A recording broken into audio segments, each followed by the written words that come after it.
She gave a free sandwich to a grieving stranger and was fired the next day. Now her daughter's college future is slipping away, and no one seems to care. But what Maria doesn't know is that the man she helped isn't who he claimed to be, and tomorrow her entire life will be turned upside down.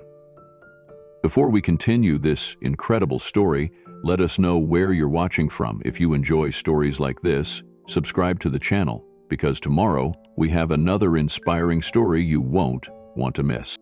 Maria Alvarez woke up before the sun, just like she had for the past 11 years. The alarm on her small nightstand blinked 4:27 a.m., and the room was still dark except for a faint blue glow slipping between the curtains. She lay there for a moment, blinking up at the ceiling, taking a deep breath. Her back ached from the night before, but she ignored it. She always did. She rose slowly, quietly, not to wake her daughter. In the cramped apartment they shared, even floorboards could carry sound like a whisper. She tiptoed across the narrow hallway into the kitchen. There wasn't much in the fridge. A carton of eggs with only 2 left, half a tomato in cling wrap, a bottle of store-brand milk. She reached for the eggs and paused. She cracked one into the pan, saving the last for Elena. Her daughter had a big math test today. Protein helped with focus, or so Elena said. The sizzle filled the silence. While the egg cooked, Maria padded softly over to the corner table where the bills were stacked in a neat pile. Rent was due in 9 days. The electric bill had a red warning stripe across the top, final notice. She bit the inside of her cheek and opened the drawer below. She pulled out a small green notebook labeled college. Inside was a handwritten list of every dollar she'd managed to save for Elena's future. $1,276.00. It felt like so much, and yet not nearly enough. Maria ate standing up like she always did. Her cup of instant coffee steamed faintly beside her. The egg was dry and overcooked, but she didn't care. She wiped the pan clean with a paper towel and folded the towel over, hoping to reuse it later. Nothing got wasted. Not here. Before leaving, she peeked into Elena's room. Her daughter lay curled under a blanket, mouth slightly open, one hand resting on a stack of textbooks. Her long black hair spread across the pillow like ink. College brochures were scattered across the desk beside her bed. Northwestern, University of Illinois, MIT. Maria smiled softly, brushing a hand along the doorframe. "Keep dreaming, mija," she whispered. "I'll find a way." Outside, the sky was still dark. Maria wrapped her old coat tighter around herself. It was frayed at the cuffs and one button was missing, but it still kept out the Chicago wind. Her shoes were worn but dependable. She knew every sidewalk crack, every corner, every light pole between their apartment and St. Andrew's Hospital. She walked in silence, passing shuttered stores and quiet intersections. The streetlights hummed overhead. It was a routine she knew by heart. 22 minutes, if she didn't stop. Maria didn't mind the quiet. In the stillness, she found peace. Some mornings, she even counted her blessings. She had her daughter. She had her job. She had a purpose. And that, for her, was enough. But today, Maria Alvarez had no idea that all of that was about to change. The hospital came into view just as the city began to stretch awake. A bus hissed to a stop. A paperboy on a bike tossed a folded copy onto a stoop. Maria smiled and nodded to a familiar figure near the employee entrance. "Morning, Joni," she said softly. Joni, a janitor from the 3rd floor, grinned back. "Another day in paradise." They both chuckled at the joke. It was the same every morning. Inside, the fluorescent lights buzzed faintly. Maria badged in at the side entrance and headed straight to the kitchen. The cafeteria smelled faintly of bleach and yesterday's soup. She washed her hands, tied her apron, and got to work. Coffee first, ovens next, then prep for the early bird shift. She moved with quiet speed, her hands sure and steady. This was her world. Spatulas, toasters, rolling carts. She greeted the kitchen staff with a gentle smile, handing out clean towels and swapping trays. By 6:15 a.m., the counters gleamed, and the scent of fresh cinnamon rolls began to drift through the air. Then came the voice that made her stomach tighten. Maria Alvarez. She turned. Mr. Trent stood in the doorway, his arms crossed, a clipboard under one elbow. His sharp jawline matched his sharp voice. The man never smiled. "Yes, sir?" "You're 3 minutes behind on coffee service," he said flatly. Maria blinked. "I started the pot right on time." "Maybe. But the aroma isn't reaching the hallway yet." He tapped his pen against the clipboard, his expression unreadable. "I'll check the filter," she replied calmly. He said nothing, just turned and walked away. No good morning, no acknowledgement of her 11 years of service, just silence. Mr. Trent had taken over the cafeteria 3 months ago. Since then, morale had plummeted. He posted new rules every week. He monitored breaks with a stopwatch, and he seemed to enjoy reminding everyone that they were replaceable. Maria didn't complain. She couldn't afford to. At 7:00 a.m., the breakfast rush began. Nurses in scrubs, doctors in white coats, visitors clutching coffee cups like lifelines. Maria moved from the griddle to the counter to the register, greeting regulars by name. She knew who liked extra jam, who preferred crispy bacon, who always asked for hot water with lemon. Her hands never stopped moving, but her eyes were always scanning the crowd, watching, caring. "You're a magician, Maria," said Mrs. Donnelly, an elderly visitor with a walker. "Always know just what I need." Maria smiled, just paying attention. The line ebbed and flowed. Coffee pots emptied and refilled. By 9:15 a.m., the pace slowed. Maria took a breath, wiped her hands, and stepped aside to prepare lunch items. She glanced at the corner booth, where hospital staff sometimes ate quick meals. It was empty. For now. She tucked a strand of hair behind her ear and leaned over to straighten the fruit display. She had no way of knowing that before the hour was done, that corner booth would become the turning point in her entire life. 10:30 a.m. came quietly. The rush was over. The cafeteria hummed with a low, steady rhythm. Outside the wide front windows, fall sunlight filtered through yellow leaves.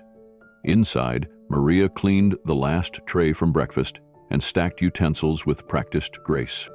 That's when she saw him, a man standing near the entrance. He looked lost.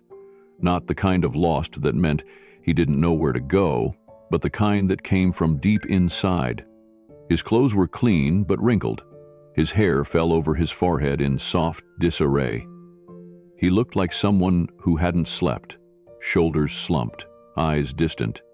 Maria's co-workers noticed him too. "Looks like someone wandered off the movie set," whispered one behind the register. But Maria didn't gawk. She just watched. The man stared up at the menu as if it were written in another language. A moment passed, then another. Something about him tugged at her. Without hesitating, Maria stepped out from behind the counter and walked toward him. "Can I help you, sir?" she asked softly. He turned, startled. His eyes were weary but kind, and though his face was unmistakable to most of the world, Maria didn't recognize him. "I'm not sure," he said. "I haven't eaten since yesterday, but I don't even know what I want." "Rough night?" she asked. He gave a small nod. "A friend. ICU. I was with her all night." Maria glanced around. The place was nearly empty. No one waiting, no boss in sight. "Sit down. I'll bring you something," she said gently. "You need food, and a moment to breathe." He opened his mouth to protest, then stopped. Something in her voice, kindness without expectation, made him obey. He sat at the booth near the window. Maria returned to the kitchen and assembled a sandwich. Turkey, light mustard, soft bread. Easy to eat. She added a cup of black coffee and a few slices of apple. She placed the tray in front of him and sat across from him for just a moment. "No charge," she said. "But I can pay," he replied. She shook her head. "This one's on the house, for strength." The man blinked down at the food, then looked back at her, confused and grateful all at once. "What's your name?" he asked. "Maria," she answered. "I'm Kia." He hesitated. "Call me Ken." Maria smiled. "Well, Ken, sometimes we all need a little help." What Maria didn't know as she stood and returned to her duties was that the man she had just served would upend everything she thought she knew about her life. And tomorrow, her entire world would be unrecognizable. Maria continued her morning tasks, wiping down trays and restocking the coffee station. But her eyes kept drifting back to the man in the corner booth. He hadn't touched his sandwich yet. He sat hunched over the table, staring out the window like he was waiting for time itself to stop. Something about the way he sat, so still, so quiet, made her uneasy. Not in fear, but in sympathy. She knew what grief looked like, and that man was wearing it like a second skin. A few nurses passed through, glancing in his direction. One whispered to another, and Maria caught the words, "I think that's him," from the movies. But Maria didn't care if he was someone or no one. What she saw was a man running on empty. She walked slowly toward him again, holding a fresh pot of coffee. She poured it gently into the cup she'd left earlier, careful not to startle him. He blinked and looked up. "I didn't ask for more," he said. "I know," Maria replied, "but sometimes it helps." He gave her a tired nod. "Thanks." Maria paused, watching him. "You look like you've been carrying something heavy," she said softly. He didn't speak at first. Then he exhaled, his voice low and hoarse. "My friend. He's in the ICU. Motorcycle accident. It doesn't look good." Maria lowered herself into the seat across from him without asking. Her knees cracked slightly as she did, and she gave a little smile to cover it up. "I'm sorry to hear that," she said. The man gave a half shrug. "He's more than a friend. We've known each other almost 30 years. He's always been the one who took the hits for me." He looked up then, and Maria saw the weight in his eyes. "He's my stunt double." She blinked. "You're in movies?" He hesitated, then nodded. "Something like that." Maria chuckled quietly. "You know, my daughter would probably recognize you. She watches all kinds of films. Me, I just like the cooking shows." He cracked a small smile at that. It was faint, but it was real. "She's in high school?" he asked. "Senior. Elena. Top of her class, actually. Wants to study biomedical engineering." "That's impressive." "She's got a fire in her," Maria said, her smile lingering. "All I do is make sure she's got fuel." The man sat back slightly, his hands wrapped around the warm coffee mug. "You ever get tired?" he asked suddenly. "All the time," she replied. "But tired is better than empty." He nodded slowly. "I almost didn't come here today," he said. "I didn't want to be seen, didn't want to talk to anyone. And then, you—" Maria tilted her head. "I just saw someone who looked like he needed breakfast." He looked down, then back at her. "My name's Ken," he said. "Nice to meet you, Ken." The two of them sat quietly for a moment, the ambient sounds of the cafeteria fading into the background. Plates clinked in the distance. A cart rolled past. But at that little corner booth, time felt slower, softer. Ken took a tentative bite of the sandwich. He chewed slowly, as if he hadn't eaten in days. Maria noticed the dark shadows under his eyes. He looked like he hadn't slept. Not really. Not the kind of sleep that heals. "How long have you been here at the hospital?" she asked gently. 2 nights, he said, "since they brought him in." "You have family in town?" He shook his head. "No, not really. Most of them are gone, and the rest are distant." Maria looked down at the table. Her fingers grazed the edge of a napkin. "I know what it's like," she said. "Losing people." Ken glanced up. "My husband died in a construction site accident 9 years ago," she continued. "It was the middle of July. No warning, no goodbye. Just a call. I'm sorry," he said quietly. "I was angry for a long time. At everything. At God. At the floorboards that creaked too loud. at the way people said sorry like it fixed anything. She paused, her voice calm. But I still had Elena, and she still needed me.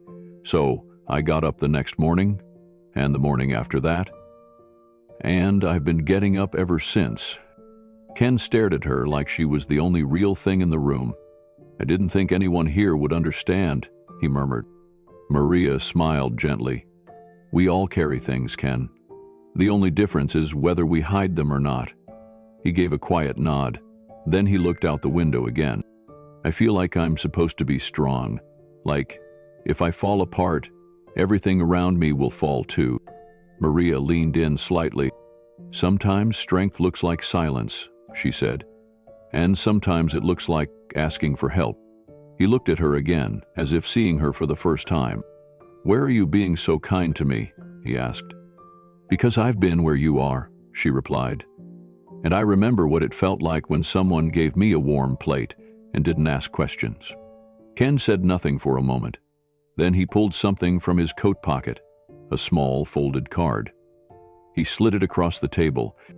If you ever need anything, he said, please call this number. Maria glanced at the card. No logo, no name. Just a number, written in clean, blocky script. She smiled but didn't pick it up. I appreciate it, she said, but kindness isn't something I give to get something back. I know, Ken said softly. That's why it matters. Eventually, Maria stood to return to work. The cafeteria was beginning to pick up again. Her break was technically over, not that she'd really taken one, but she didn't care. That conversation had fed something deeper than hunger. Ken finished his sandwich slowly, savoring each bite. Maria refilled his coffee one more time before returning to her duties behind the counter. A few minutes later, she looked up from the dish sink and noticed the booth was empty. Ken was gone. The coffee cup was half gone, the plate wiped clean, and the small folded card was still sitting there. Maria walked over and picked it up. She stared at the number for a long time. Then she folded it neatly and slid it into her apron pocket. She returned to her station, her face unreadable. Her co-workers exchanged looks, but said nothing. Did he tip you? One of them asked. No, Maria said quietly. He gave me something better. The rest of the shift passed uneventfully. She served lunch, wiped tables, refilled ketchup bottles. But something inside her had shifted. The day felt heavier and lighter all at once. When her shift finally ended, she clocked out, washed her hands one last time, and tucked her apron into the laundry bin. As she exited through the back hallway, Mr. Trent passed her with his usual cold nod. Alvarez, he said curtly, I saw you sitting down during your shift. She turned, calm but firm. Is grieving. Trent didn't even blink. We have rules for a reason. Yes, Maria said, and I followed the most important one. He raised an eyebrow. Human decency, she said. Then she walked out the door. Maria didn't know what waited for her tomorrow. She didn't know that hidden security cameras had recorded everything, or that Mr. Trent had plans to make an example of her. She didn't know that her quiet act of kindness had rippled far beyond the cafeteria walls. But she did know one thing. She had seen a man on the edge of something terrible, and she had reached out, not because he was famous, not because she expected anything, but because she remembered what it felt like to be seen and to be saved. Back home, Maria dropped her keys in the bowl by the door and pulled the card from her apron. She looked at the number again. She thought of calling, but she didn't. She placed it gently in her drawer, next to a photo of her late husband and a bracelet Alina made when she was 8.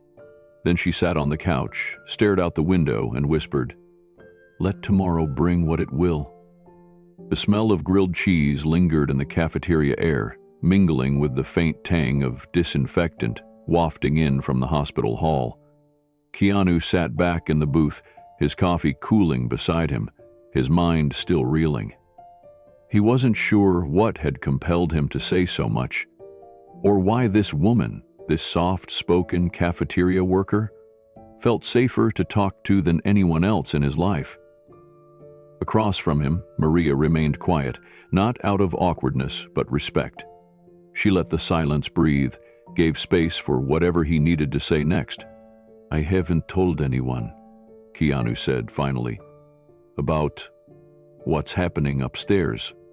Maria looked at him with those calm, steady eyes. "Sometimes it's easier to talk to someone who doesn't know you," she said. He nodded. "My friend's name is Marcus. He's been my stunt double since my 20s. We've been through so much together. He broke ribs for me, shattered his wrist during a motorcycle flip, took more bruises than anyone should. And now he's in ICU," she asked softly. Keanu nodded, the muscle in his jaw tightening. "He was riding solo last weekend. A hit and run. No cameras, no witnesses. His spine's damaged. They don't know if he'll ever walk again. He's unconscious. Machines are breathing for him." Maria folded her hands together, resting them on the table. "That's not just a friend, that's family," she said. Keanu stared down at the coffee mug. "I keep thinking, what if I had just called that day? What if I'd asked him to meet for lunch? What if he was riding to clear his head because of something I missed?" Maria shook her head gently. "Grief plays tricks on us. It tells us we're more powerful than we are. But you didn't cause this." He clenched his hands on the table.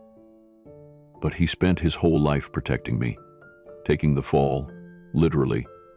And now, I'm sitting here while he's hooked up to machines. I don't even know if he knows I'm there."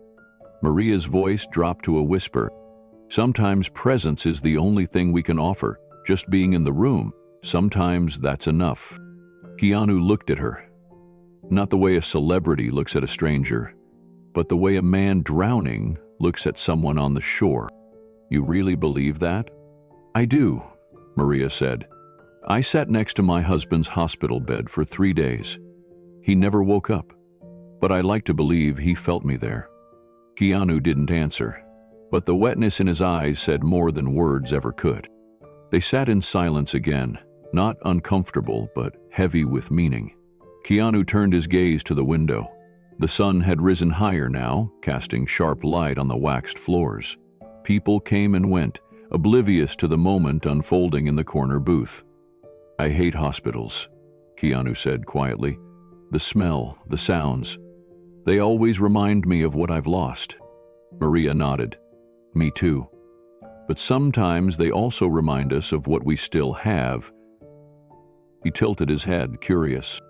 "When I first started working here," she said, "I was still raw. I'd cry in the supply closet between shifts. But every now and then, I'd see a moment that gave me hope. A grandfather laughing with his granddaughter, a nurse holding a patient's hand, a baby's first cry down the hall." Keanu's lips parted slightly, the tension in his face softening. "I think we're meant to carry both," Maria continued, "the pain and the beauty. They don't cancel each other out. They live side by side." Keanu leaned forward, resting his elbows on the table. "You ever think about leaving? Doing something easier?" "All the time," she said, smiling faintly. "But then I think about Elena. She wants to build prosthetics for kids who've lost limbs, wants to make them dance and play again." He blinked, surprised. "That's incredible." "I will, and this has to be done." Maria and Glenn had left behind a youthful dreaming, nostalgia for a fallen time, but really, she's mine. Keanu's eyes lingered on her for a long time. This woman, who had nothing by most people's standards, seemed to possess a peace he'd never known. "I don't think I've met anyone like you," he said honestly.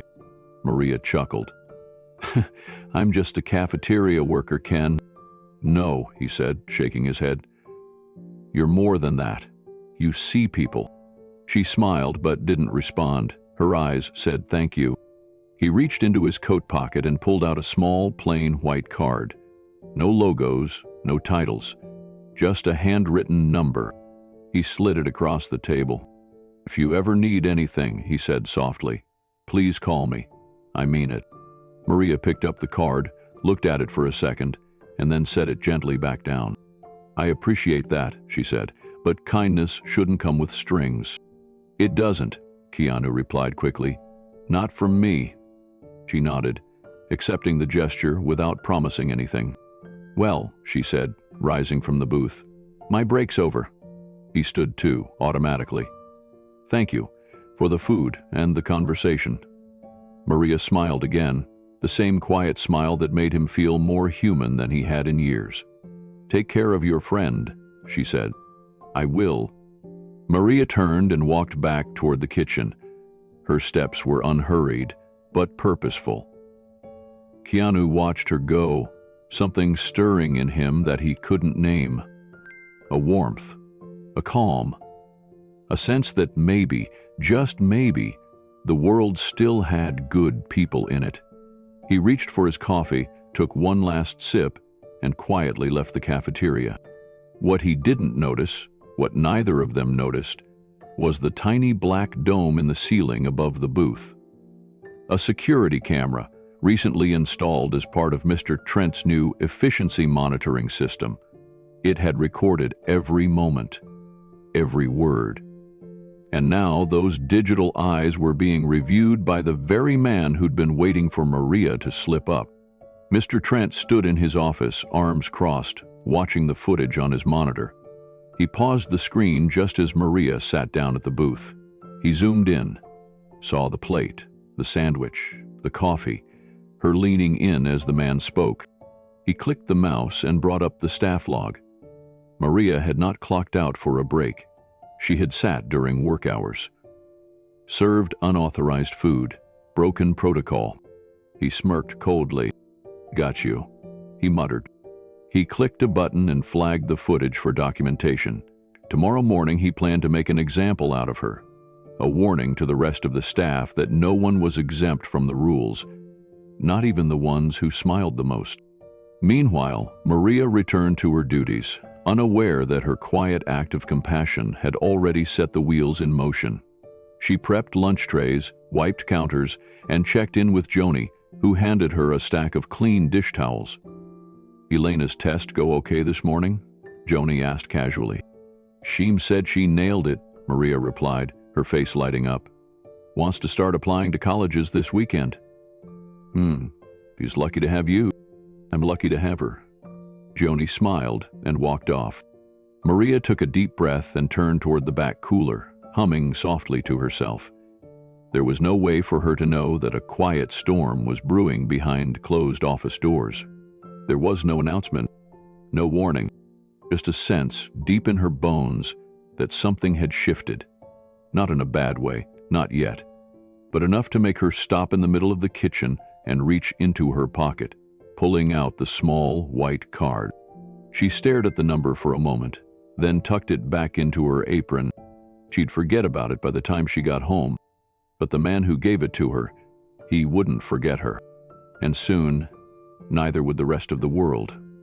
Maria was restocking the salad bar when the intercom crackled overhead. The voice was clipped and cold. "Maria Alvarez, please report to Mr. Trent's office, immediately." The room seemed to pause. A few coworkers glanced over, their brows furrowing. Maria wiped her hands on her apron, confused but calm. She wasn't the kind of person who got called into offices. She followed the rules. Always had. She walked through the back corridor, her shoes clicking quietly on the polished floor. Her heart began to thump in her chest. Not fear, just uncertainty. When she entered the small, sterile office, Mr. Trent didn't look up from his computer. He gestured toward the chair in front of him. "Sit." Maria obeyed, folding her hands in her lap. He clicked his mouse a few times, then turned the monitor toward her. "Do you recognize this?" he asked. The screen showed a still image from the cafeteria camera. Maria, seated across from a dark-haired man, a plate between them. Her stomach dropped. "That's from earlier," she said quietly. He clicked play.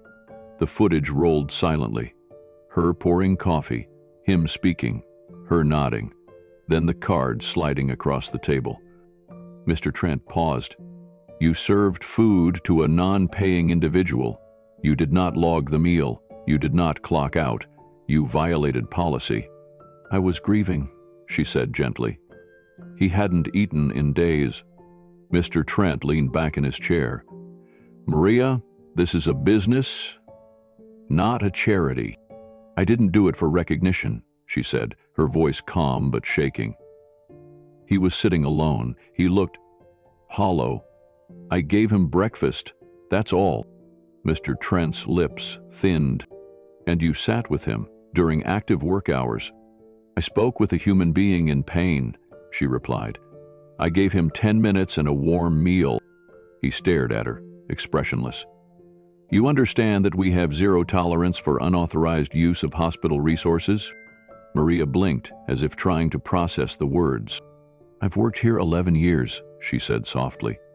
Never been late, never taken a sick day. I've missed birthdays, holidays, anniversaries to be here. All I did was show compassion. Compassion, Mr. Trent echoed, his tone biting. Doesn't pay for inventory. She looked at him then, not with anger, but sorrow. I didn't steal from you. I gave kindness to a man who needed it. Mr. Trent didn't blink. You're terminated, effective immediately. Your final check will be mailed. Please pack your belongings and leave the premises within the hour. Maria sat, frozen. She opened her mouth, closed it again, then nodded slowly. I understand. Maria stood, her hands trembling at her sides. The chair scraped softly as she pushed it back. She didn't cry. Not yet. Her body was moving on instinct, trying to hold itself together. She left the office, numb. Her feet carried her down the hall toward the staff locker room. No one stopped her. But word had already spread. Eyes followed her as she passed. A few co-workers whispered. Joni stepped forward, her brow furrowed in confusion. What happened? She asked. Maria forced a small smile. He let me go. Joni's face twisted. What? Why? Because I gave a man a sandwich? Joni covered her mouth. You're joking. Maria shook her head, eyes beginning to sting. He called it theft. I'll talk to HR, Joni said. This isn't right. No, Maria said quietly. It won't change anything. She stepped into the locker room, opened her small cubby, and began to gather her things. A lunch container, a photo of Elena taped to the inside wall, a tiny bottle of hand lotion, a rosary. She placed everything into a small cardboard box someone had left near the sink. Each item she packed was a memory. 11 years of routines, co-workers, stories shared over break room coffee. It all vanished into a box like it never happened. When she was done, she looked around the room one last time. Then she walked out, through the hallway, past the cafeteria, past the very table where she had offered kindness to a stranger. Joni followed behind but said nothing. She didn't know what to say. No one did. As Maria reached the glass double doors, her phone buzzed in her purse. She paused on the sidewalk, placed the box on the concrete, and pulled out her phone. It was a text from Elena. Can't wait to show you my scholarship essay, Mom. I wrote about you. About how you never stop giving, even when no one sees. Maria's breath caught. The words blurred as tears filled her eyes. Her fingers trembled, hovering over the screen. She sat down on the edge of the planter near the parking lot, the box of belongings at her side.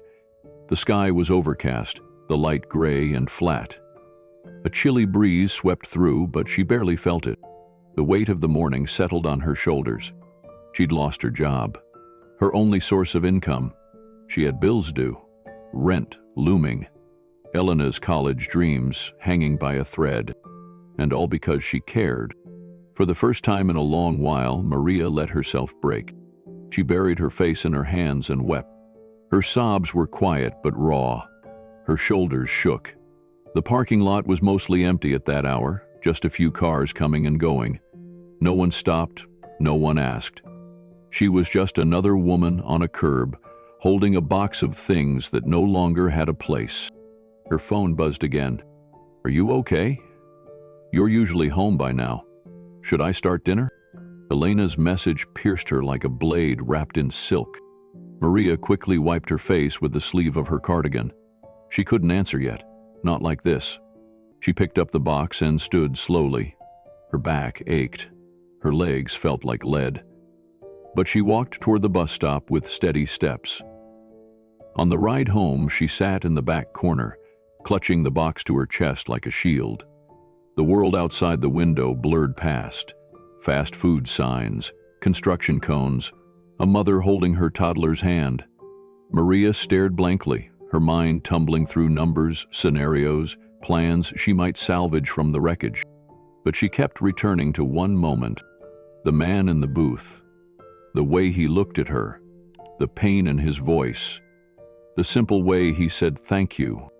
She thought about the card in her pocket. Could she call it now? What would she say? "Hi, remember me, the woman who gave you eggs and toast?" It sounded ridiculous.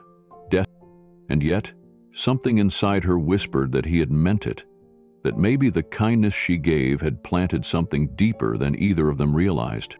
When she finally arrived at her building, she climbed the steps slowly.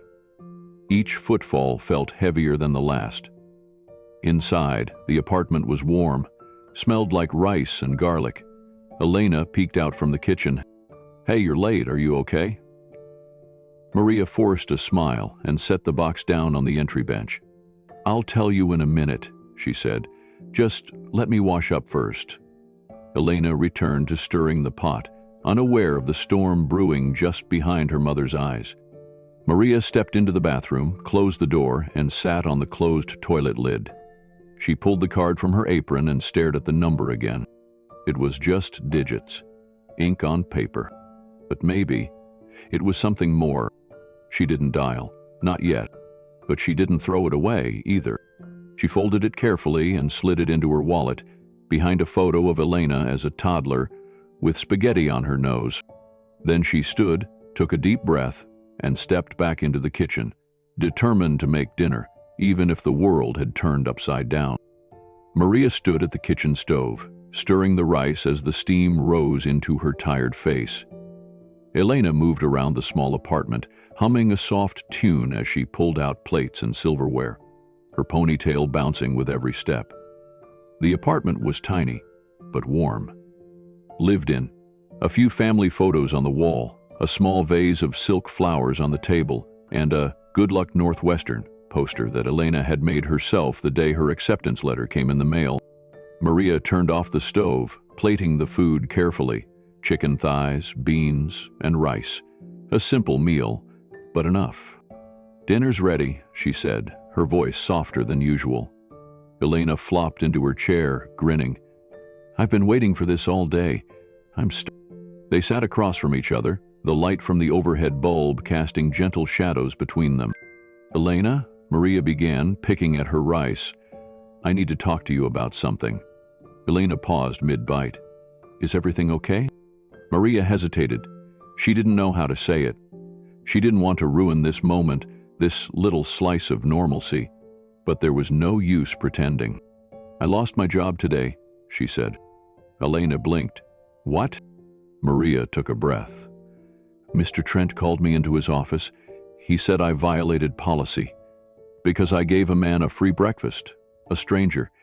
He looked like he hadn't eaten in days. I couldn't ignore him." Elena's fork fell onto her plate. "Are you serious? They fired you over that?" Maria nodded. "On the spot." Elena stared at her, eyes wide with disbelief.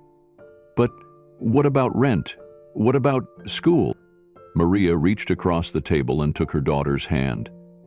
"We'll figure it out." "But I just got into Northwestern," Elena whispered. "We were already cutting it close. Without your job." "I'll find something," Maria said quickly. "I'll pick up extra hours somewhere else, maybe work nights. It's not the end, okay?" Elena swallowed hard. "Maybe I should defer. Just for a year. I could get a job, help out." "No," Maria said firmly. "Absolutely not. You worked for this. You earned it." "But you've worked your whole life for me," Elena said, her voice cracking. "I can give you 1 year." Maria shook her head, blinking back tears. "No, I won't let you do that. You go to school, you chase your dreams." "I don't want to leave you struggling," Elena whispered. Maria squeezed her hand.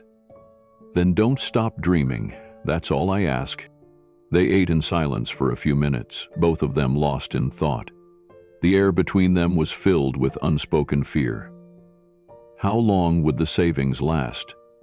Would anyone hire Maria at her age with no college degree after being fired? Elena pushed her food around her plate.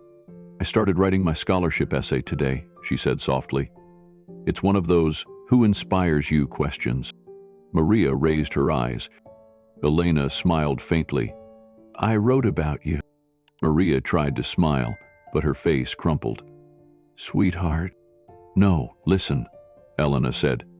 I wrote about how you raised me alone, about how you never stopped working even when you were sick or tired, about how you cared for people, quietly, consistently. Maria looked down at her lap, a tear slipping down her cheek.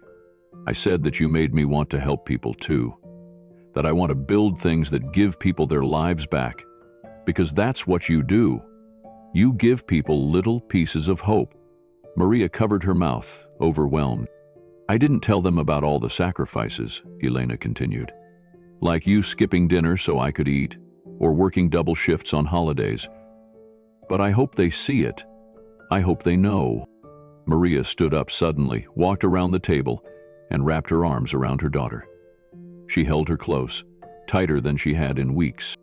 You're going to change the world, she whispered. I just want to make you proud, Elena said. You already do, every day.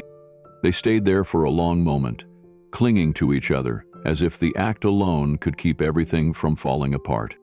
Later that evening, after Elena went to her room to revise her essay, Maria sat on the edge of her bed, staring at the drawer in her nightstand.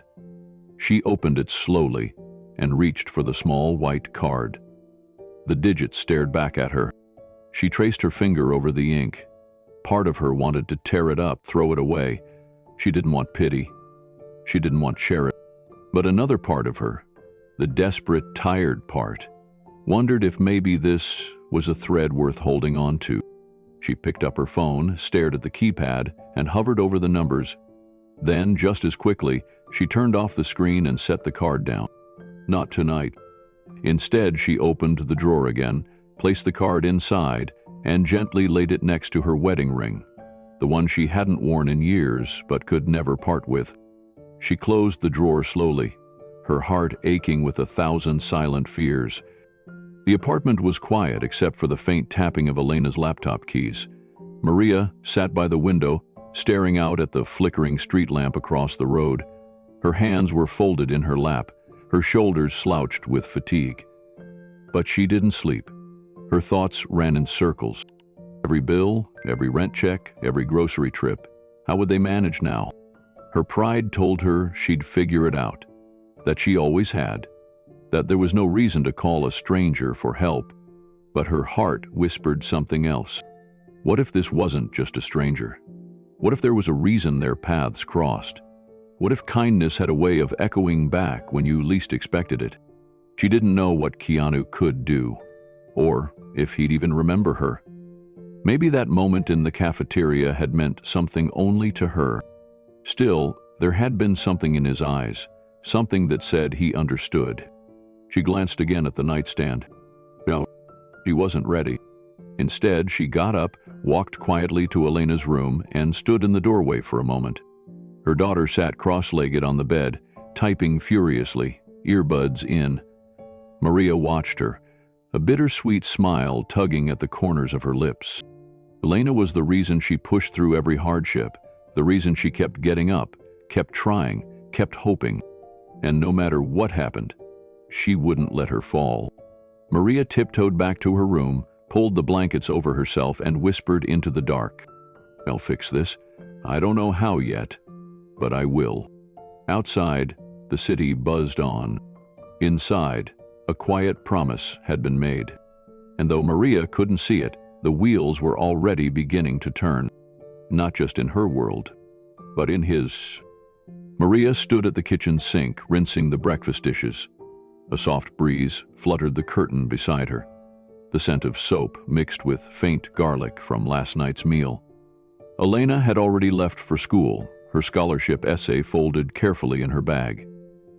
Maria had managed a smile as she waved goodbye, but the weight in her chest hadn't eased since yesterday.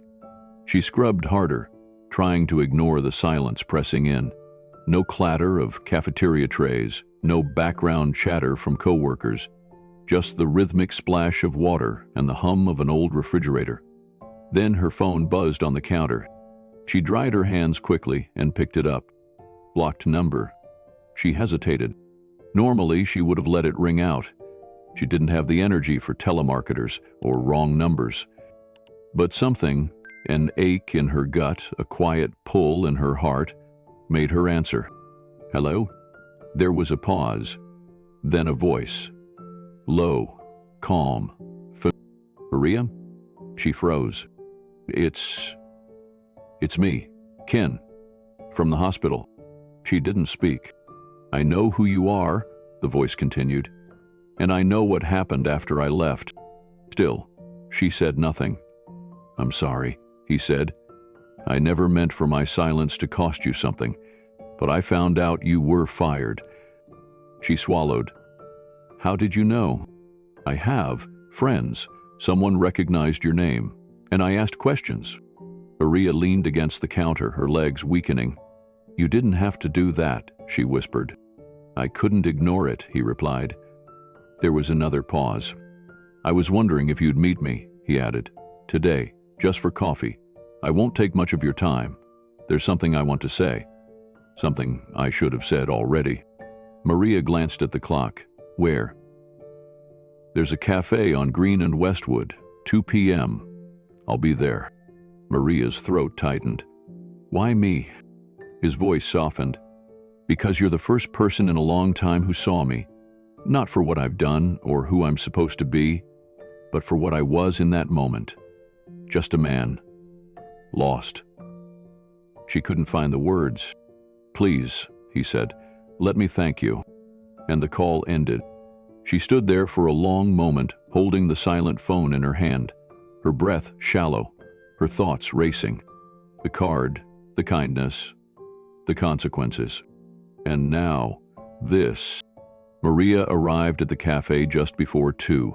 Her palms were damp, her stomach fluttering like a trapped bird. She wore her nicest blouse, one she had saved for interviews or church. It was simple but clean, pressed carefully despite the age of the fabric. She hesitated at the door, then stepped inside. The cafe was warm and rustic. Wooden walls, soft jazz playing in the background, sunlight pouring through the front windows. A few college students sipped lattes and typed on laptops. A couple whispered over a shared croissant. And then she saw him, seated in the far corner. A simple black shirt, jeans, short hair neatly combed, no sunglasses, no hat. He looked nothing like the exhausted man from the cafeteria, but the eyes were the same. He stood when he saw her, gently motioning toward the chair across from him.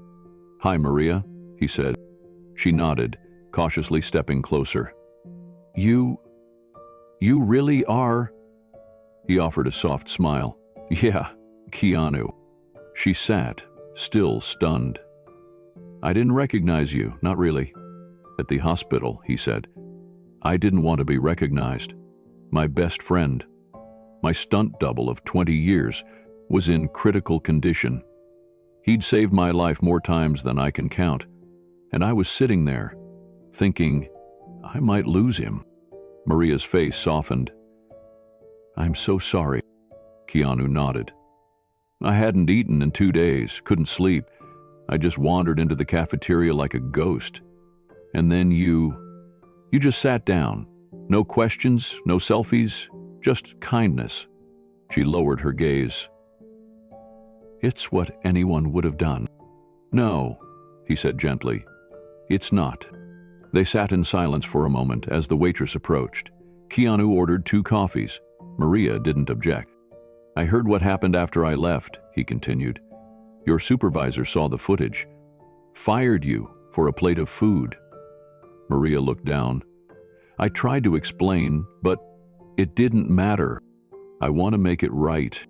Her head snapped up. What? You shouldn't have paid the price for helping me. Maria shook her head quickly. I didn't help you expecting anything. I know, he said. That's why it matters. I don't want money, she added. He held up a hand. This isn't about money. It's about respect. Dignity. I can't undo what happened, but I can stand beside you. She blinked. Why would someone like you talk to someone like me? Keanu leaned forward. Because your kindness saved me from walking away from everything. Maria's breath caught. I was at a breaking point, Keanu continued. Not just from the hospital. Life. Everything.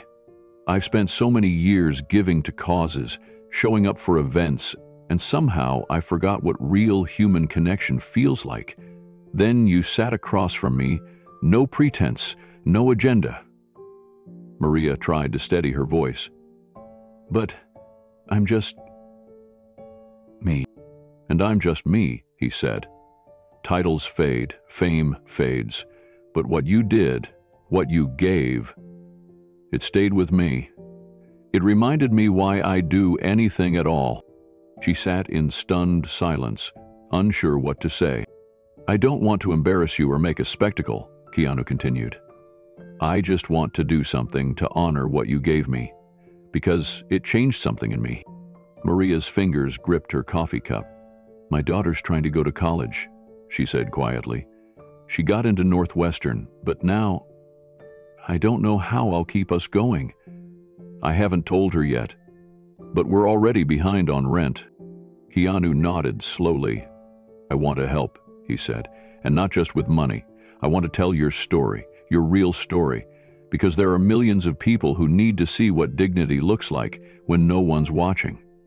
Maria blinked back tears. I'm not sure I can carry that. You already have, he said, and I'll carry the rest with you. She looked at him, unsure what to believe, unsure how this had all come to pass. The man who had once sat hunched over a cold plate of eggs was now offering her something she couldn't quite name. Hope. You don't owe me anything, she whispered. I know, Keanu said. But sometimes, the best way to say thank you is to build something better because of it? She nodded slowly. I don't know where this leads, she said. Neither do I, he replied. But I know it starts with showing the world what grace looks like, and it looks like you. The waitress returned with their coffee. Maria sipped hers quietly, the warmth spreading through her chest. She still didn't know what tomorrow would bring. But for the first time in days, she didn't feel alone. The cafe had grown quieter. Afternoon light filtered through the window behind Keanu's shoulder, catching the edge of Maria's coffee cup. She sat still, hands folded in her lap, her breath slower now, as if the storm in her chest had finally begun to calm. Keanu leaned back slightly, eyes steady. Can I tell you something I've never told the press? Maria raised her eyebrows, unsure if he was joking. He wasn't. After I left the hospital that day, I didn't go straight home. I walked for blocks. No security, no assistance, just wandered. He paused. I thought about quitting. Everything. Films, appearances, all of it. Maria's brow furrowed. Why? I've been holding on by threads, Keanu said quietly. Losing people, watching the world change so fast, the pressure to be something more than I am. After a while, it started to feel fake, heavy, like I didn't recognize myself anymore. He traced the rim of his cup. I've lived a fortunate life, Maria, but fame isn't freedom. You start losing touch with what's real.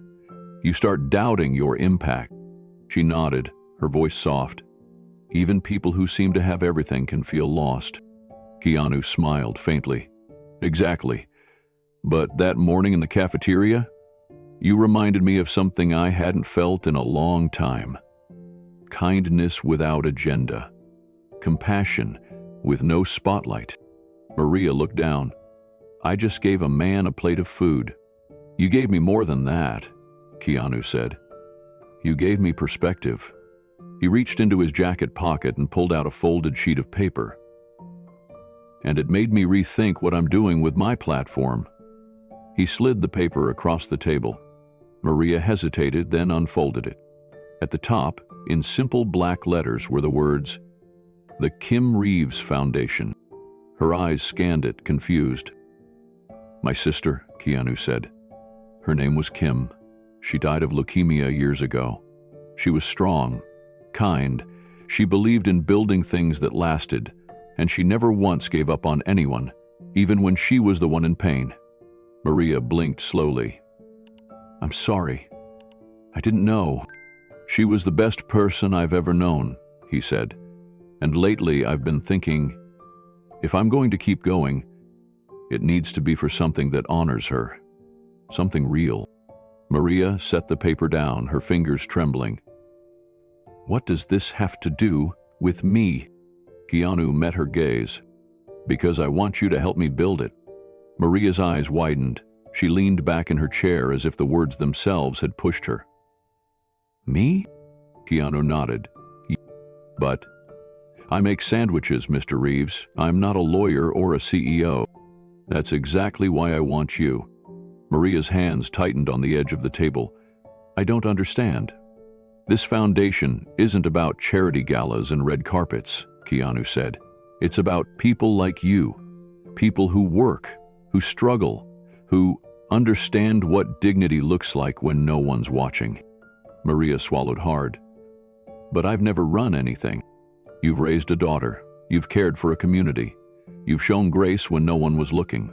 That's leadership." She shook her head slowly, overwhelmed. "What would I even do?" "We want to provide emergency support for working-class families," Keanu explained. "People fired unfairly, evicted without cause, denied opportunities because of broken systems. You'd help us build the framework, talk to those families, shape how we respond." Maria looked down at her lap.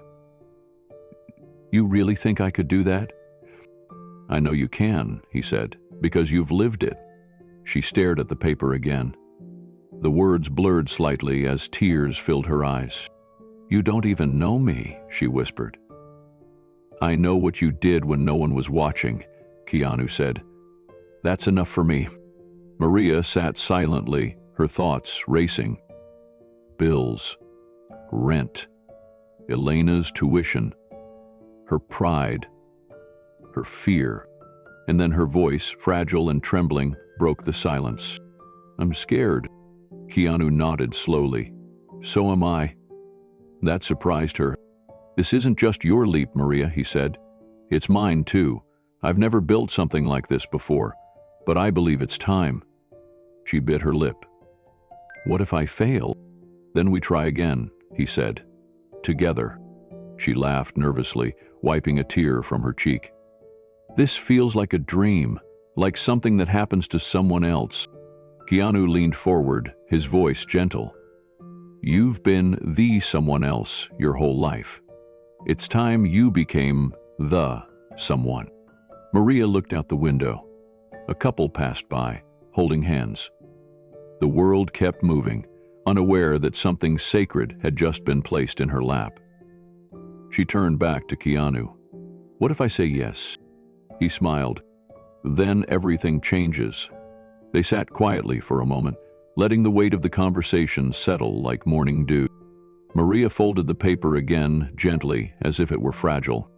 "You named it after your sister," she said. Keanu nodded. "She used to say, you can't fix everything, but you can stand beside someone while they fight. That's what I want this to be." Maria thought of the people she'd seen over the years. Nurses weeping in stairwells, janitors eating lunch in the shadows, patients alone at night because families couldn't afford time off. Those people didn't need pity. They needed someone to stand beside them. "Can I talk to my daughter first?" she asked. "I need to know she's okay with all this." "Of course," Keanu said. "This isn't a rush, it's a beginning." She nodded, exhaling slowly. "I don't know what I'm doing." "You'll figure it out," he replied. "You always have." A thought crossed her mind. Will people believe me? That that this actually happened. Daily will, he said, because soon they'll see what you build. Maria looked around the cafe, now alive with new meaning. She saw possibility where fear had lived just an hour earlier. "Do I call you Mr. Reeves now?" she asked with a crooked smile. He laughed. "Please don't." "All right then," she said. "Keanu." He stood and offered his hand. Maria hesitated, then took it. It was warm, firm, grounded. And just like that, something shifted in her. Not because a famous man had seen her worth, but because finally she had too. They walked out of the cafe together, side by side, not as strangers, but as two people who had chosen to build something real. The city moved around them, unaware that a foundation had just been laid, not of concrete or steel, but of trust, of hope, of a simple moment between two people who believed in something better. And as they turned the corner, Maria felt a weight lift from her shoulders. For the first time in a long while, she didn't feel like she was walking into the unknown alone. Maria sat on the edge of her bed, staring at the folded foundation paper. It was now creased and worn, a symbol of a life pivoting in a direction she never saw coming. The conversation with Keanu replayed in her mind like a dream she couldn't quite grasp. Every word had felt surreal, every gesture filled with a weight she didn't know how to carry. That night, after putting Elena to bed, Maria called him. "I want to say yes," she whispered, her voice soft over the phone. "But I'm scared I'll disappoint you." Keanu didn't hesitate. "You won't, and I won't let you do this alone." The next morning, they met at a small co-working space he'd quietly rented downtown. It wasn't some glass skyscraper or polished office suite. It was warm, modest, humble, much like Maria. "This is where we'll start," he said as he walked her through the empty rooms. No big teams, no corporate buzzwords, just people helping people. He showed her a whiteboard with rough sketches. "We'll start by identifying families recently displaced or unjustly terminated, folks who've fallen through the cracks. We'll bring in legal partners, emergency housing contacts, social workers. And we'll do it quietly, no press, no credit." Maria looked around, still unsure. What would I even do here?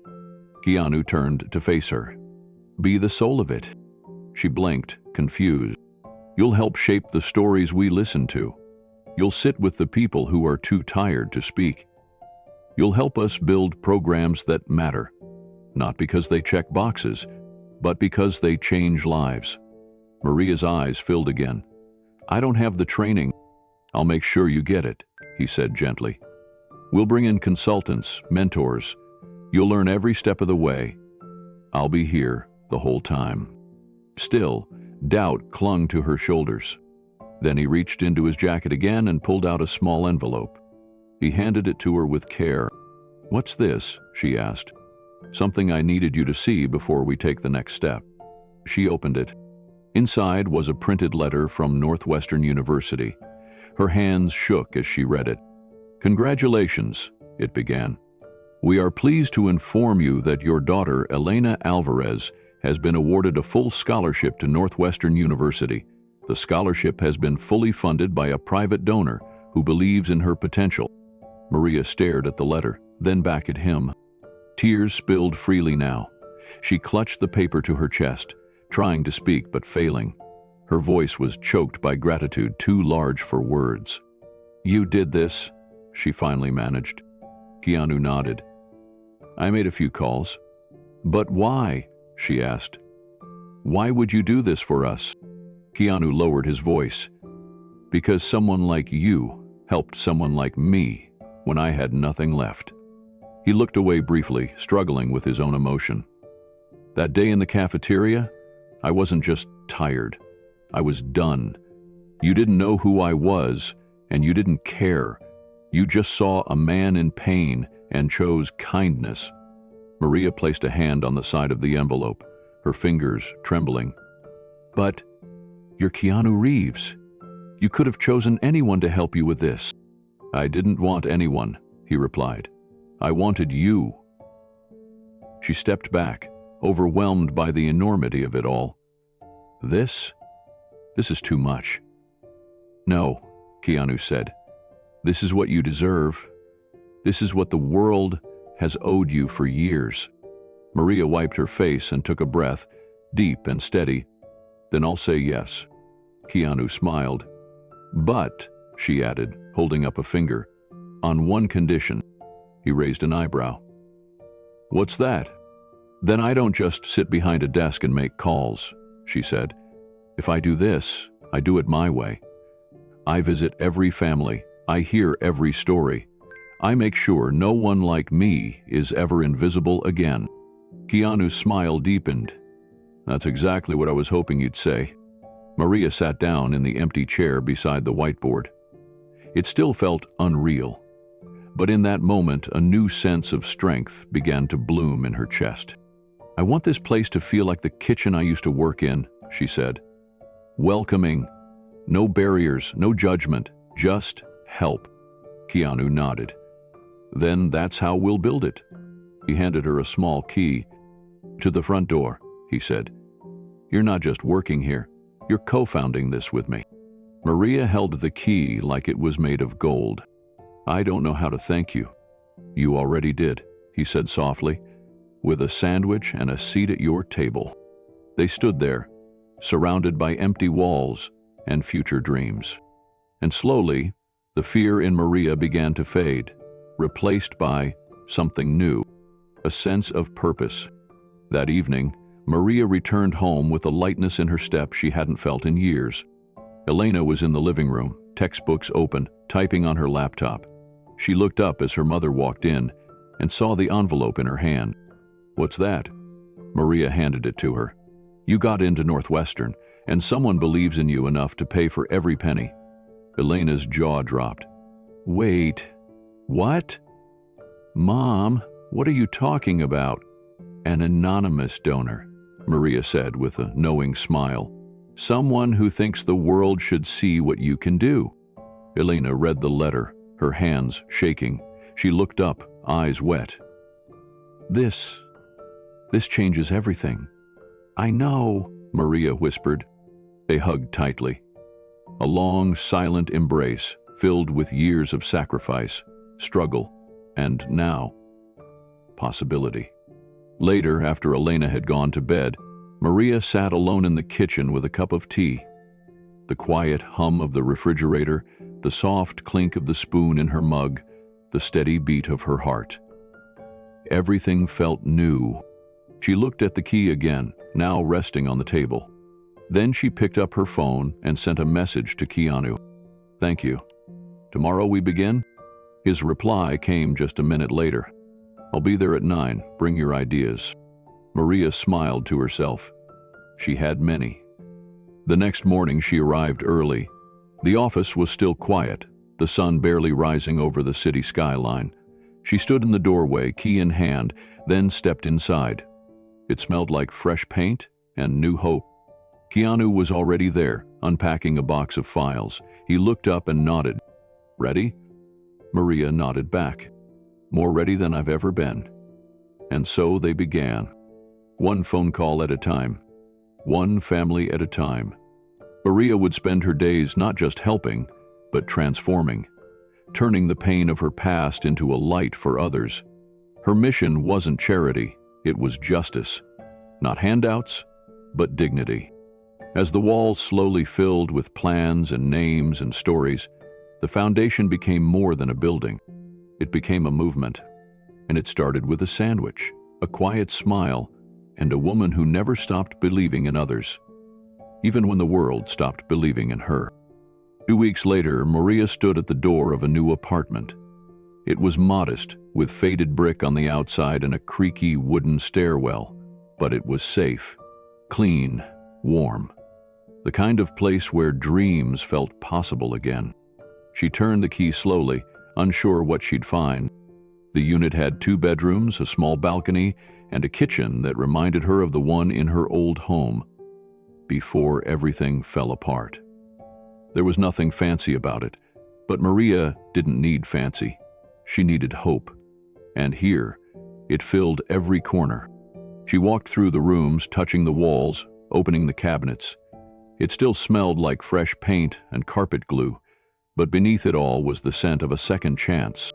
Keanu had insisted on covering the first year's rent, quietly, respectfully.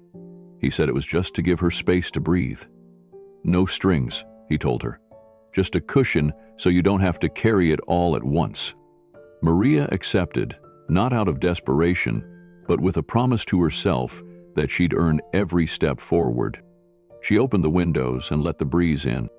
Down the hall, Elena squealed from her new room. "Mom, I can see the lake from here." Maria smiled, her heart swelling with joy. "We'll go down there this weekend," she called back. "Have a picnic." The next morning, Maria woke early. She brewed a cup of coffee and opened the wardrobe. Hanging inside were a few carefully chosen pieces, soft blouses, slacks that fit properly, even a light blazer. Not expensive, but thoughtful. Keanu's assistant had helped her shop discreetly, letting Maria feel guided, not dressed up like a charity case. She stood in front of the mirror and adjusted her collar. It felt strange at first, but then something clicked. She didn't look like a cafeteria worker anymore. She looked like a woman stepping into something new. When Maria arrived at the Kindness First office that morning, she was greeted with warm smiles from the small team Keanu had quietly assembled. There were 3 others. Leah, a soft-spoken program coordinator with a background in social work. Marcus, a tech-savvy admin who handled applications and data. And Priya, a recent graduate who wanted to make real change instead of chasing corporate jobs. Each of them looked to Maria with genuine respect, and it caught her off guard. She was used to blending in, to serving behind the counter, not sitting at the center of the room with people eager to hear what she thought. "Morning, Maria," Leah said gently. "We've already got 12 new intake forms. Some of these are heartbreaking." Maria nodded. "Let's take it one at a time." She rolled up her sleeves and began reading. They worked through lunch without even noticing the time. Case after case. Families evicted over medical debt. A high school janitor fired for giving food to a student in need. A mother who lost her job after missing too many shifts due to her son's cancer treatments. Each story pulled at Maria's heart, but one hit especially close. It was a grocery store worker named Devante, early 30s, single father, fired after giving a sandwich and bottled water to a homeless man sitting outside his store. No warning, no appeal, just gone. Maria stared at the intake notes for a long moment. The details felt too familiar. She closed the folder quietly. "That one," she said. "We help him first." Leah looked up. "You sure?" Maria nodded. "That could have been me." She stood up and walked to the whiteboard on the wall. In large letters, she wrote, "Everyone deserves dignity." Underneath, she listed Devante's name and the first steps: emergency rent assistance, resume coaching, and legal referral for wrongful termination. The team moved fast. That afternoon, Keanu stopped by, dressed simply in jeans and a black t-shirt. No cameras, no security, just him. He brought coffee and muffins for the whole office. Maria met him in the hallway, still holding Devante's folder. "I chose our first grant," she said. "I saw," he replied. "Good call." She hesitated. "How do you keep doing this without getting overwhelmed?" Keanu took a breath. "You don't block it out. You let it in. Then you use it. Turn it into fuel." Maria nodded slowly.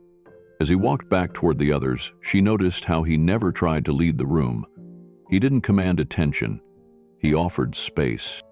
That evening, as the office closed, Maria sat alone, reviewing one last file. Outside, the sun was setting over the city, casting golden light across her desk. Priya poked her head in. "Heading out?" "In a minute," Maria replied. After everyone had left, she stood, walked to the front of the office, and turned off the lights. She locked the door behind her, stepped into the street, and inhaled deeply. Chicago air. Busy, brisk, but for once, It didn't feel heavy. At home, Elena was waiting at the dinner table, laptop beside her and a huge grin on her face. "Guess what, Mom?" she said. Maria raised an eyebrow. "What?"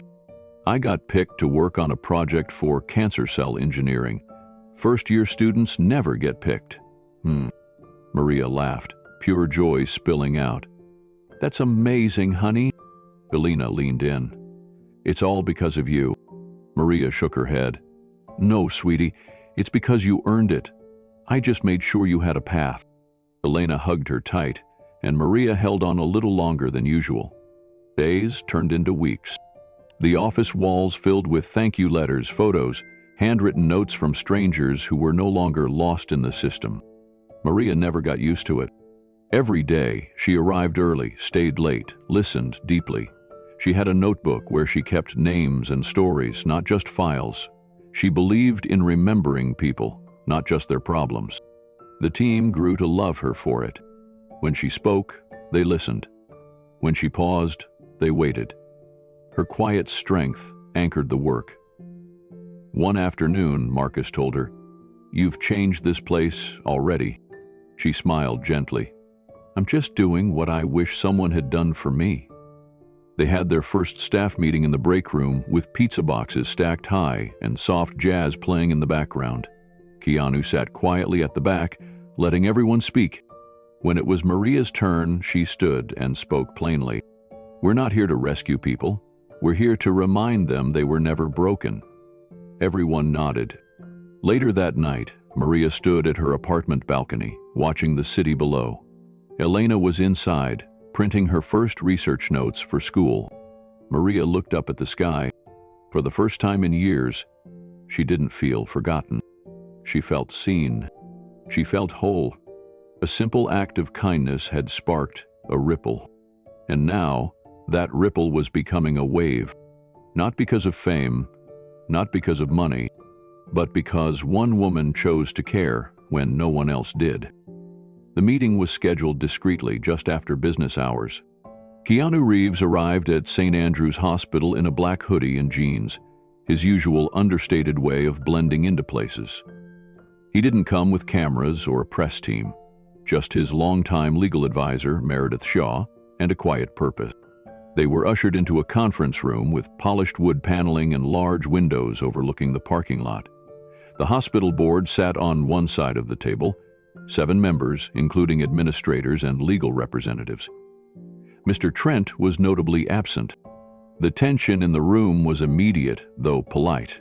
Everyone knew who Keanu was, but few understood why he had requested this meeting. He began simply, "There's someone you let go recently, Maria Alvarez." The board chair, a gray-haired man named Dr. Ramsey, shifted uncomfortably. "Yes, that matter was handled internally." Keanu placed a folded piece of paper on the table. It wasn't handled, it was ignored. He then recounted the story not from headlines or secondhand sources, but from personal memory. He described walking into the cafeteria that day, exhausted, struggling with the pain of watching a dear friend barely holding on in the ICU. He described Maria's quiet kindness, her willingness to treat him like a human being when everyone else looked away. "She didn't know who I was," he said. "She didn't care. She just saw a man who looked like he needed warmth, and she gave it, freely." He let that sit for a moment. "And for that," he added, "she lost everything." The room went still. Dr. Ramsey leaned forward.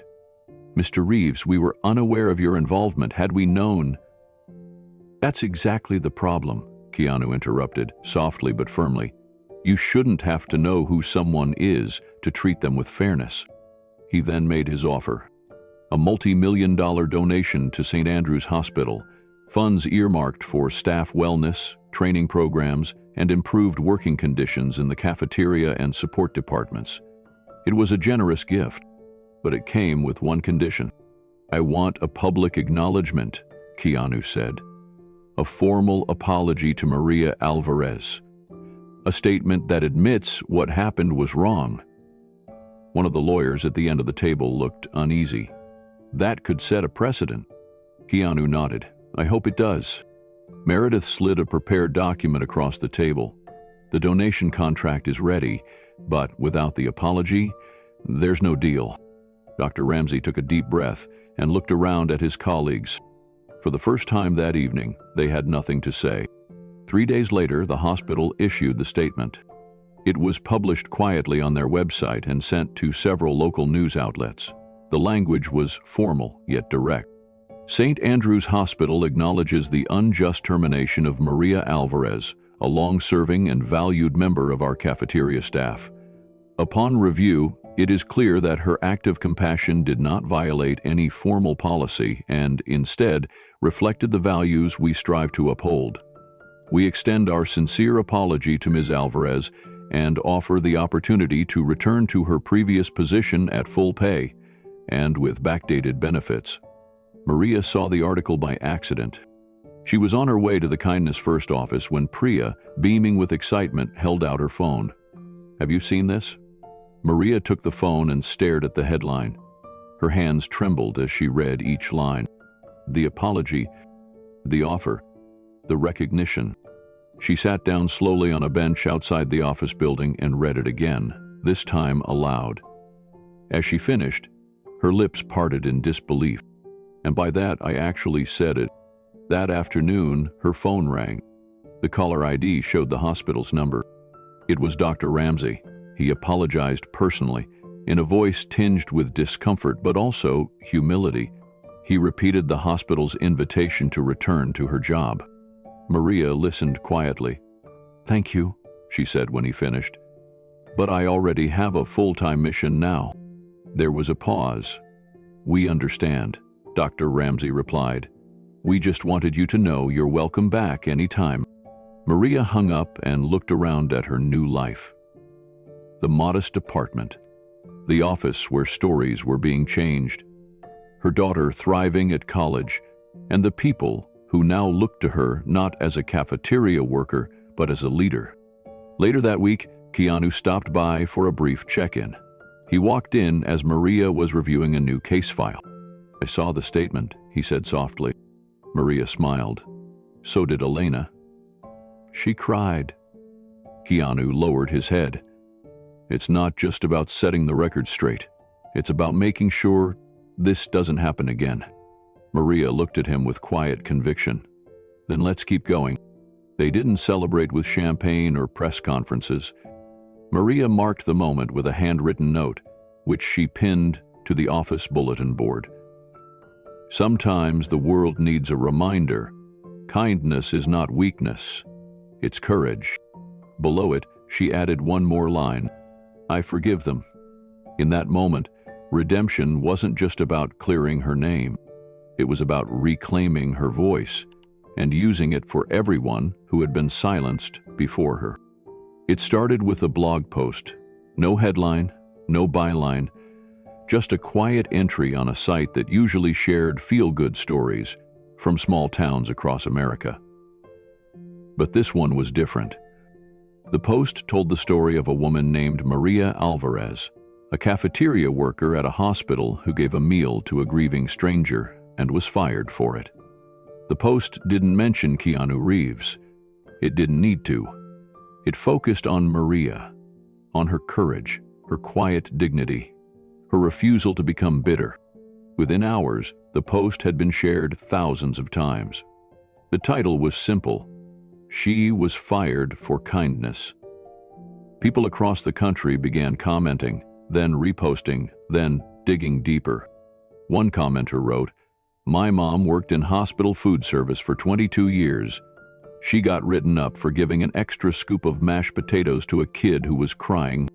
Another said, "I was a janitor at a high school, gave a homeless teen an old pair of gloves in January, got suspended for inappropriate conduct. This story brought me to tears." Maria had no idea what was happening until Priya ran into her office breathless, waving a tablet. "Maria, you're trending." She blinked. "I'm what?" "The story. The one someone posted about you. It's everywhere. And people are sending emails to the foundation. Hundreds." They opened the inbox together. The subject lines blurred into one another. "Thank you, Maria." You gave me hope. Please help us be seen. Most were messages from people who worked long hours for little pay. Nurses, cafeteria staff, bus drivers, factory workers, people whose stories were never told, whose moments of kindness often got punished rather than praised. One message stood out. It came from a woman in Alabama who had been fired from a nursing home for comforting a patient after hours. Reading about Maria made me feel human again, she wrote. I thought I was the only one. Maria sat at her desk, reading for hours. She didn't speak much, just read, and cried. By evening, she had an idea. She named it the Dignity Project, a new initiative within Kindness First. Its mission was clear: document and advocate for workers who were disciplined or fired for doing the right thing, acts of compassion, moments of humanity that should have been celebrated, not punished. Keanu was the first to support it. Let's build it, he said. They created a small team, started compiling stories, and began working with a few legal aid groups and policy advocates. Maria insisted that every case be read personally. They trusted us, she said. We read every word. Soon, Maria was invited to speak at a workers' justice conference in New York. She stepped on stage in a borrowed blazer, her voice quiet but steady. I never asked for attention, she began. But I can't ignore the hundreds of people who wrote to us saying, that could have been me. Her speech went viral. Then came an invitation to a televised roundtable on workplace ethics. Then a podcast appearance. Then a local news story featuring her and the Kindness First Foundation. But the moment that truly caught the nation's attention was a TEDx talk. Not by Maria, but by Elena. Elena stood in front of the red circle, wearing a simple navy dress and holding her notes with both hands. Her voice shook at first, but she gathered herself and looked out at the audience. My mom worked in a hospital cafeteria. She wore orthopedic shoes and packed my lunch with leftovers. She gave strangers her warmth, her smile, her time. One day she gave a man a breakfast plate, and she lost her job for it. There was a pause. She didn't fight back with anger. She didn't go online and rant. She just told me, kindness is never a waste. Elena looked directly into the camera. Everything I am is because my mom never stopped being kind, even when it cost her. The video was watched over 2 million times in a single week. Letters continued to pour in, this time from school teachers, bus drivers, even police officers and firefighters. One retired firefighter from Kansas wrote, "Your daughter reminded me of why I put on my uniform in the first place. Thank you for raising her." Maria didn't seek fame, but somehow her voice began to carry. The Dignity Project became a national conversation. Universities asked for her input on ethics programs. State officials reached out, asking for her foundation's recommendations on workplace training. Labor unions asked her to speak. But through it all, Maria never changed. She still walked to work most days, still called her elderly neighbor twice a week, still packed Elena's favorite granola bars when she came home on weekends. One evening, as she locked up the office, Keanu walked by on his way out from a quiet strategy session. He looked at her and smiled. "You started something," he said. Maria replied softly, "No, they did. I just listened." The email came late at night, long after Maria had closed her laptop. She hadn't meant to check her phone again, but the blinking notification pulled her in. The subject line was simple, but it sent a chill through her chest. "Request for a meeting, D. Trent." She stared at the screen for a long time, unmoving. That name. She hadn't spoken it out loud since the day he fired her. It still had weight. The memory came rushing back. His clipped tone, the lifeless look in his eyes, the way he dismissed 11 years of her service like it meant nothing. Her first instinct was to delete it. But something stopped her. She tapped to open the message. "Dear Ms. Alvarez, I hope you'll forgive the intrusion. I've debated for weeks whether to reach out. I read the articles, I watched the speech your daughter gave. You've become a voice for so many people I never stopped to see. I was wrong. I see that now. If you're willing, I'd like to speak with you in person. No expectations, just the truth. Respectfully, Daniel Trent. Maria reread the message, then again and again. She didn't know how to feel. Part of her wanted to slam the door shut on the past, but another part, maybe the same part that once handed breakfast to a grieving stranger, wondered what it would mean to sit across from someone who once broke her and hear them say the words she never got to hear. 2 days later, she agreed to meet. They chose a modest cafe on the edge of the city, quiet, unassuming, neutral ground. Maria arrived 10 minutes early, she always did. Her hands folded in her lap, nerves twitching beneath her calm surface. Then the bell above the door rang. Daniel Trent entered, and for a moment he didn't see her. His eyes scanned the room nervously. When he spotted her, he hesitated, visibly unsure if he should approach. Maria gave a small nod. Just enough. He walked over. His suit was wrinkled, his shoes scuffed. The sharpness he once wore like armor was gone. In its place stood a man who looked 10 years older than when she last saw him. "Thank you for coming," he said quietly as he sat down. Maria said nothing at first. She let the silence do its work. He cleared his throat. "I don't expect forgiveness, or even a conversation.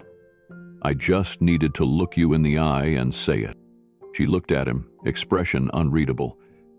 "I was wrong," he said again. "So wrong."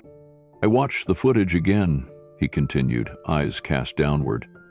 "Not as a manager, not as someone trying to enforce policy, but as a man, as a father. I saw you, Maria, for the first time. You weren't taking advantage. You were showing compassion. And I crushed you for it." He paused, struggling to gather the next thought. "I was so focused on order, on looking competent, that I forgot how to be decent. I forgot that rules without humanity are just cages. And I caged you." Maria's voice was soft but steady. "You didn't just fire me, you humiliated me. You made me walk out the back door like I'd done something shameful. I had to tell my daughter, my brilliant, kind daughter, that I lost my job because I gave food to someone who was grieving." Daniel flinched. "She cried when I told her," Maria went on. "But she tried to be strong. She said we'd be okay, that we'd figure it out. But I saw the fear in her eyes, and I carried that guilt for weeks. I blamed myself for helping someone." Daniel looked like he might cry, but he held it in. "I don't have an excuse," he said. "I was bitter, I was scared. The board was breathing down my neck, budget cuts, performance audits, and I cracked. I made you the example, and now I live with that." There was a long pause. The cafe murmured around them, quiet conversations, and the clinking of cups filling the space. Maria leaned forward slightly. Why now?" "I lost my job," Daniel said. "A few months ago. They said it was restructuring, but I know the truth. People remembered what happened. The story spread, and no one wanted to be associated with someone who punished kindness." He exhaled deeply. "I've tried to find work since. Nothing. I'm living off savings. My marriage, it didn't survive either. My wife left, said I forgot how to be human." He looked up at her, eyes raw. "And maybe I had. But seeing your daughter speak about you, that cracked something open in me. I realized the damage I did, and I couldn't just move on. I had to face it." Maria studied him, not with pity, not with anger, just with clarity. "You hurt me. But more than that, you tried to erase the part of me I'm most proud of." Daniel bowed his head. "I'm sorry, Maria." She inhaled slowly. "I forgive you." His eyes shot up. "Not because you deserve it," she said gently, "but because I need to let go. I have too much ahead of me to carry what's behind. I forgave you the moment I realized your actions couldn't define my worth." He let out a shaky breath. "Thank you." They sat quietly. The past was still there, but it didn't dominate the space anymore. When Maria returned to the foundation office that afternoon, she found Keanu sitting by the window, reading proposals. He looked up and smiled. "Good meeting?" She set down her bag. It was. He waited. "I met with Daniel Trent." Keanu raised an eyebrow. "I forgave him," she said. He leaned back, nodding slowly. "That's why I chose you," he said. Maria smiled softly, this time without any weight on her chest. The boardroom at Kindness First wasn't what most people imagined when they thought of a nonprofit headquarters. There were no glossy wall screens or marble floors, just a long oak table, a few mismatched chairs, and windows that let in honest light. But today it felt different. Maria sat at the head of the table. She wore a simple blouse, her hair tied back neatly. Around her were board members, foundation advisors, and a few faces she didn't recognize. One of them was Paul Kendrick, a quiet billionaire investor known for supporting grassroots efforts, so long as they met his standards. He wasn't interested in flash. He was interested in legacy. Next to him sat a woman with a tablet, taking notes with swift precision. Across the table sat Keanu, hands clasped, watching without interfering. He'd made it clear. This decision had to be Maria's. The future of the foundation, its expansion, its national outreach, rested on what happened today. Kendrick leaned forward. "I've read every report," he said. "Your grants, your advocacy work, the outreach to workers who had no other voice. I'm impressed." Maria nodded quietly. "But I have one condition," Kendrick continued. "This donation will increase your operating budget tenfold. With it, you could add hundreds of new staff, fund legal assistance programs, even partner with educational institutions. But none of it happens unless you agree to remain in charge." There was a pause. The air in the room shifted. One of the newer consultants spoke up. "With respect, Mr. Kendrick, are you certain leadership shouldn't be evaluated based on organizational experience?" Kendrick didn't even blink. "I've evaluated her already." He turned back to Maria. "But I want to hear it from you. Why you? Why should a woman who was wiping down trays in a hospital cafeteria less than a year ago be the one to run a multi-million-dollar foundation?" Every eye turned to Maria. She didn't rush. She didn't panic. She breathed in slowly and then stood up. "I'm not here because I'm the most qualified on paper," she began. "I never went to business school. I don't have a corner office background or a LinkedIn page full of credentials." A pause. "But I do know what it feels like to be invisible. To walk into a room and not be seen. To work a full day, pour your heart into what you do and still be treated like you're disposable." Silence, not out of discomfort, but because her words were landing exactly where they needed to. "I know what it means to cry in a break room because you gave too much and got punished for it. I know what it means to raise a child on a paycheck that barely stretches to the end of the week. I know what it's like to be one decision away from losing everything." She looked directly at Kendrick. "And that's why I stay in charge, because I never want anyone else to feel like they don't matter." The room stayed quiet for a long moment. Kendrick didn't smile. But something softened in his expression. He closed the folder in front of him, tapped twice on the table, and said plainly, "That's the answer I needed." He looked to his assistant. "Move forward." Keanu exhaled, ever so slightly, and nodded to Maria with pride in his eyes. The vote was unanimous. The donation was approved. The foundation would triple in size within the next fiscal quarter. After the meeting, Maria didn't linger for photographs or celebration. She quietly gathered her notes and stepped outside, blinking at the sunlight that greeted her. She took a deep breath, one hand over her chest, the other reaching into her bag to text Elena. "Home in 20. You free?" Elena replied almost instantly. waiting with something to show you.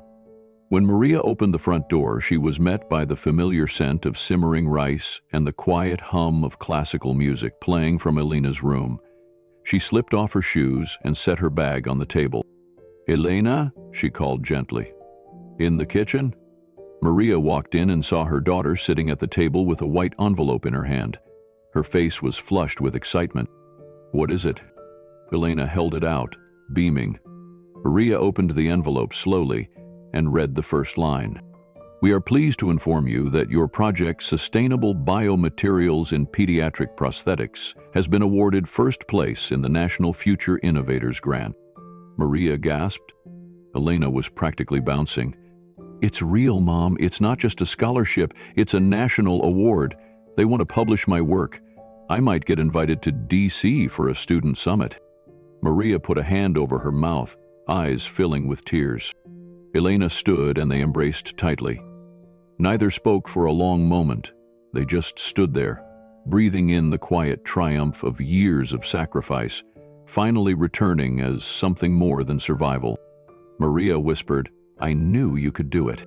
Elena replied, "Only because you never let me stop trying." They sat at the table afterward talking about the foundation, the board meeting, Elena's project, and the way life had changed.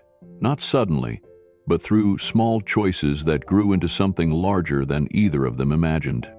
Maria looked across the table at her daughter, strong, brilliant, grateful. And for the first time, she allowed herself to believe, not just in her daughter's future, but in her own. She wasn't just someone who helped others survive anymore. She was someone who made sure they never had to feel small again. It began with a quiet email and a simple question. "Hi Maria, I'm Jessica Cole, a journalist with Horizon Weekly. I came across your name while researching workplace justice stories. Would you be willing to talk?" Maria stared at the screen for several minutes. At first, she thought it was a mistake. Maybe they meant someone else.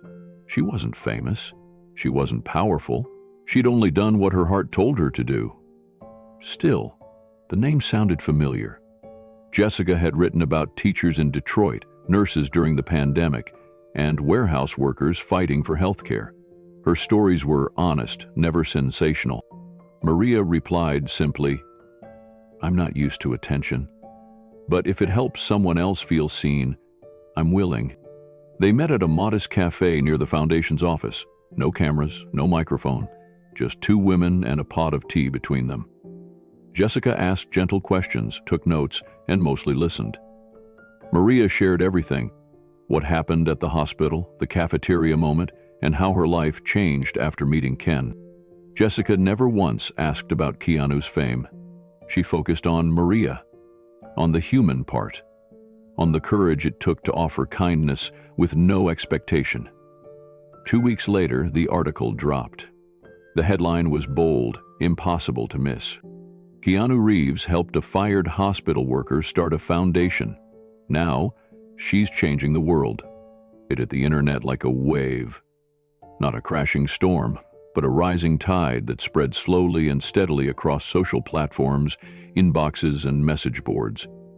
People began sharing it not because of the celebrity angle, but because of the quiet grace at its center. Maria Alvarez.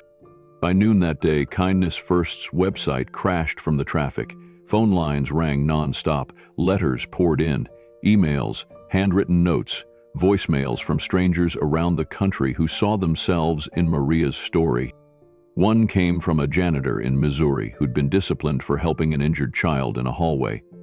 Another was from a grandmother in Arizona who had quietly paid for students' lunches for years, only to be reprimanded for breaking policy.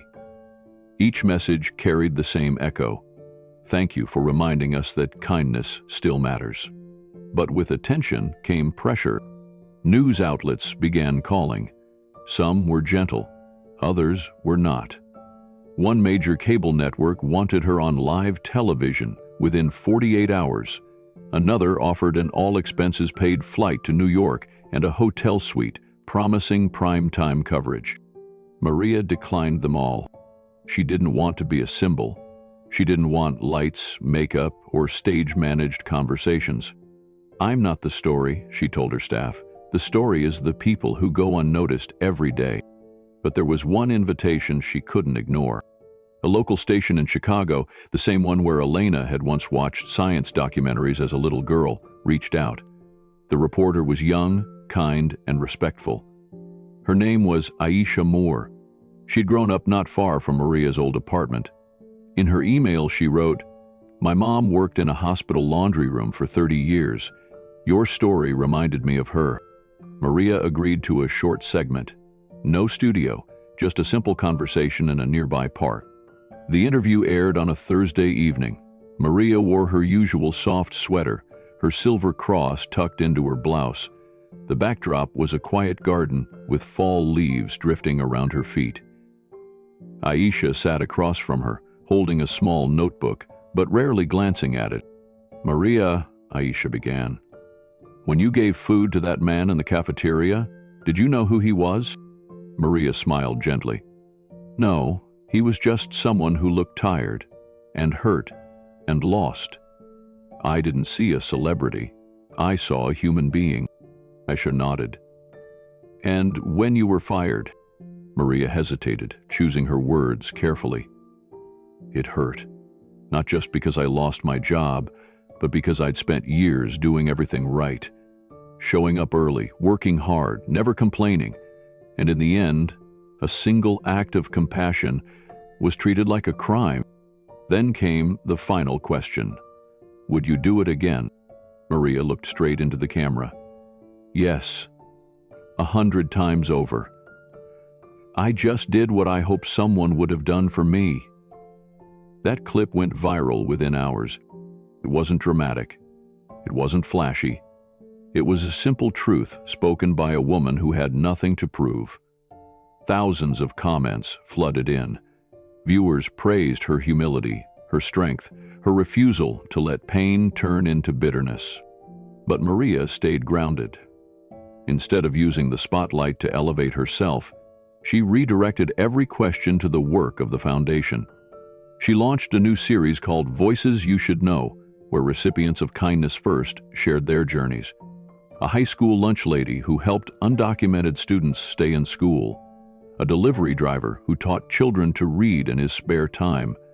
A night shift security guard who donated half his paycheck to local shelters. Maria wrote the introductions for each post herself. No titles, no fanfare, just the truth. "These are the people changing the world," she wrote. "I just got lucky enough to meet them." Keanu called her quietly one morning after the interview aired. "Are you okay?" he asked. "I'm fine," she replied. "I just want to make sure the attention helps the people who really need it." He chuckled. "That's exactly why I chose you." Later that week, Elena returned home from campus with a small framed certificate. "What's this?" Maria asked. Elena grinned. "Student Leadership Award, but it's not for me. It's for you. I told them everything you've done. They wanted to honor you too." Maria held the frame, speechless. For the first time in her life, someone had officially recognized the things she'd always done in silence. She placed the award next to a photo of her husband and daughter. Then she whispered softly, "I hope you're watching. I hope you're proud." That night, she stood by the window and watched the city lights flicker. She thought of all the people who had written to her, all the lives that had touched hers, all the moments that might never have happened if she hadn't made a simple choice: to show kindness and to stand by it, even when it cost everything. The morning sun filtered through the windows of St. Andrew's Hospital as a quiet buzz of anticipation filled the lobby. Nurses adjusted their name tags, volunteers arranged folding chairs. Hospital board members whispered updates to one another as the final details came together. In the center of the hospital's new south corridor stood a freshly unveiled brass plaque mounted on warm walnut paneling. Just above it, in clean silver letters, were the words, "The Kindness Wing." This space, once a forgotten storage area, had been transformed into something extraordinary. It now held several private resting rooms for families of ICU patients. Each one had a reclining couch, a kitchenette, bookshelves filled with donated novels, and even a small meditation garden outside the window. The hallway bore photos of moments between nurses and patients, caregivers and strangers, acts of compassion caught in still frames. It was a soft place in a hard world, and today it was being dedicated in honor of the foundation that made it possible. Maria stood quietly near the back, her hands clasped together. She hadn't wanted this, not the attention, not the spotlight, but her team had gently insisted. "You're part of this story too," they told her. "You helped build what others had only dreamed of." Next to her, Keanu adjusted his black suit jacket, his expression calm but reflective. The two shared a glance, then a nod. They hadn't rehearsed anything. Neither of them liked speeches, but the hospital had requested that Maria speak. Just a few words. As the small crowd took their seats, the hospital director stepped up to the podium. "Good morning," he began. "A year ago, none of us could have imagined this space, or the journey that brought it into being. But thanks to a remarkable woman and a remarkable act of compassion, what was once empty now holds hope." He turned toward Maria and gestured. "Maria Alvarez, would you join us?" Applause rippled through the crowd as Maria stepped forward slowly, her heels clicking softly on the polished floor. Her hands trembled slightly, but her face was composed. She stood at the podium and took a breath. "Thank you," she began, her voice clear and steady. "When I walked into this hospital a year ago, I was just a cafeteria worker. I didn't know who that tired man sitting alone was. I just knew he looked like he hadn't eaten, so I brought him a plate." She paused, letting the silence carry the weight of the memory. "I didn't think it would change my life. I didn't think it would start anything. But I've learned something since then. Kindness is never small. It ripples. It moves through people and places, and builds things we don't always see at first." Her voice softened. "All I did was offer breakfast, and somehow that opened a door." Maria turned slightly, glancing at Keanu. "I didn't know he was famous. I didn't know he had the power to change the course of my life. But in that moment, he was just someone hurting. And I was someone who knew what it felt like to hurt too." A hush had fallen over the room. Even the clinking of utensils in the distant cafeteria had gone silent. "Kindness is a choice," Maria continued. "One we're given every day. Whether we're tired, busy, afraid, we still get to choose. I chose to give someone food. This wing, this beautiful, warm, needed space, came from that." She placed a hand on the edge of the podium and nodded to the crowd. "So, thank you not just for honoring this wing, but for honoring what it stands for. May it always remind us that dignity and comfort are not luxuries, they are necessities. For every mother who waits for her child to wake, for every father who sleeps in a chair next to a hospital bed, for every nurse who wipes tears when no one else is watching." The audience stood, a full standing ovation. Some clapped, others simply watched with glassy eyes. Even the hospital staff who had once overlooked her were on their feet. As Maria stepped down, Keanu met her halfway, gently placing a hand on her shoulder.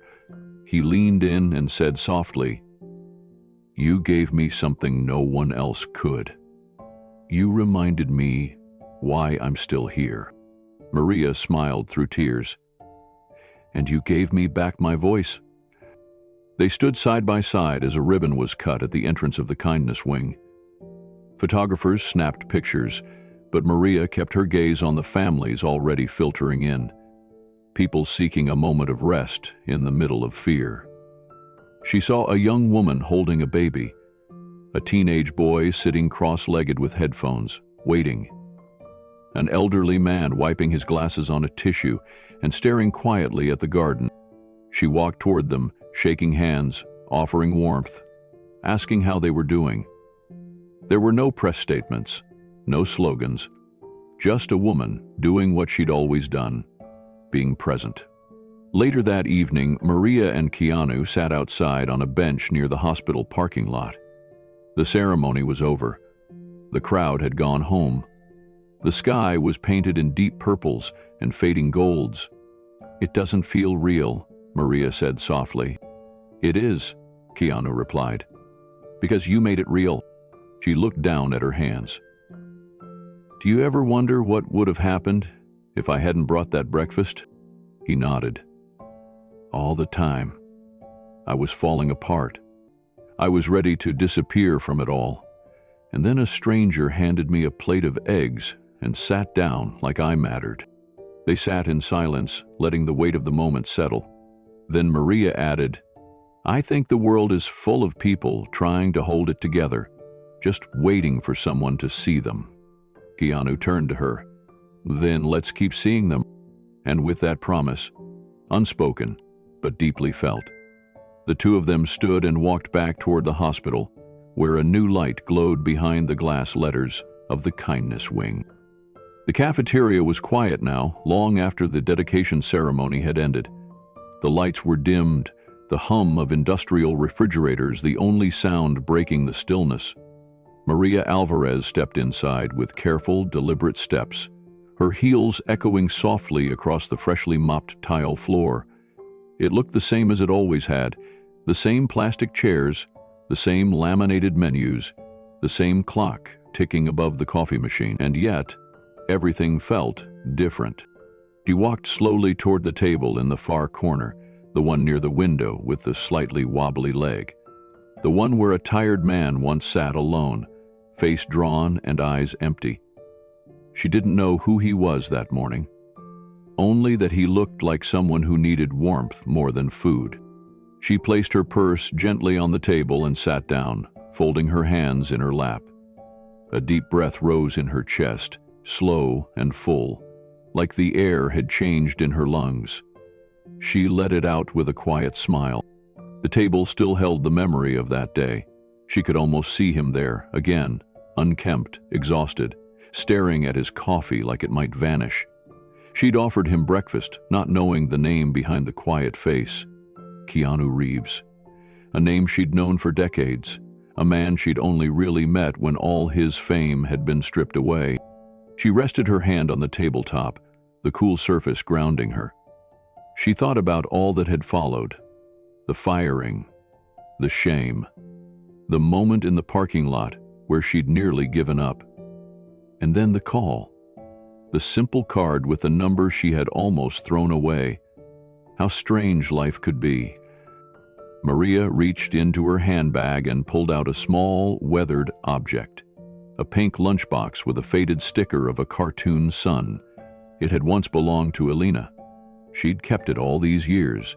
Today, it wasn't holding a sandwich or a juice box. Inside, it held something else. A folded piece of lined paper, the kind used in school notebooks. She opened it slowly and began to write. The pen moved slowly in her hand as she formed each letter with care, as if the message might live beyond her. She paused once, then began again. "Elena," she wrote, "one day you'll walk through a room like this and wonder how one small moment ever mattered. But it will. Kindness is never wasted.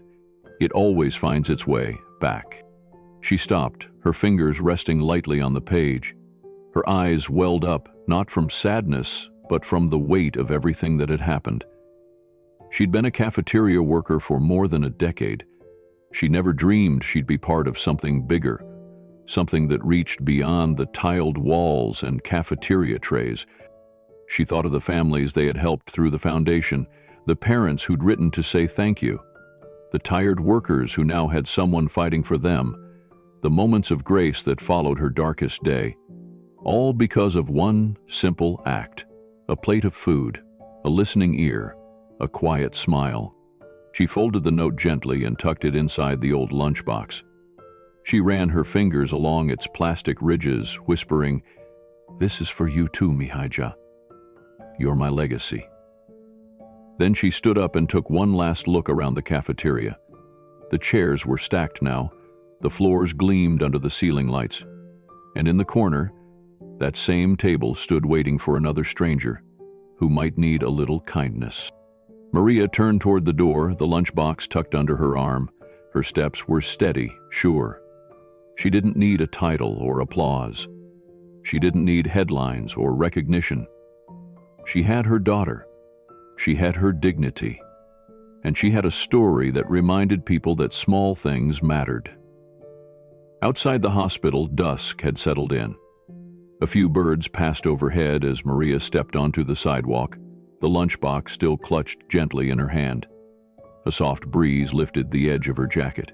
She looked up at the sky, glowing orange and purple, and whispered a quiet thank you to life, to struggle, to the strange beauty of full-circle moments. She didn't see herself as a hero. She never had. She was just someone who had lost and kept going, who had loved, been hurt, and tried again. Someone who offered what little she had when others turned away. She walked down the quiet street without rushing. Her phone buzzed in her pocket, and she smiled at the screen. A message from Elena. "Mom, the foundation just got featured in the university paper. They called you a quiet revolution." Maria chuckled softly. She never wanted a revolution. She only wanted a world where people like her weren't invisible, where a simple act of kindness wasn't punished but honored. She stopped at a small bench just outside the gates, sat down, closed her eyes, and for a moment the world was still. Then, slowly, she opened them and turned toward the camera of her heart. Not the media spotlight, not the reporter's lens, but the one that saw people for who they were when no one else was watching. And now, to you, watching this story, ask yourself, have you ever helped someone and watched it change your life? Was it a stranger, a friend, or someone you'll never meet again? Maybe you held the door, shared your time, gave without expecting thanks. Maybe you've been Maria, or maybe you've been the one who needed someone like her. In the end, this isn't just a story about Keanu Reeves, or about a foundation, or even about Maria Alvarez. It's a story about how kindness doesn't care about status. It speaks in whispers, not headlines. It starts with a quiet act and ends up changing a life, maybe even yours. If this story touched you, leave a comment below. Tell us, have you ever experienced a moment where kindness came full circle? And what story should we tell next about Keanu Reeves changing the world? One quiet gesture at a time. Because somewhere out there, another Maria is about to make a choice. And someone like you might be the reason she keeps believing. Outside the hospital, the wind had picked up slightly, brushing Maria's hair across her face as she stepped onto the sidewalk. The evening sky above her was painted in deep purples and amber, streaked with faint traces of gold. It looked like something Elena might have painted when she was younger, back when their fridge door was covered in crayon drawings of a better life. Maria walked slowly, the old lunchbox still in her hand. She felt its weight, not from the metal or the years, but from the meaning. That small container had once held Elena's peanut butter sandwiches and handwritten notes. Now, it held her own note, a message for the next generation.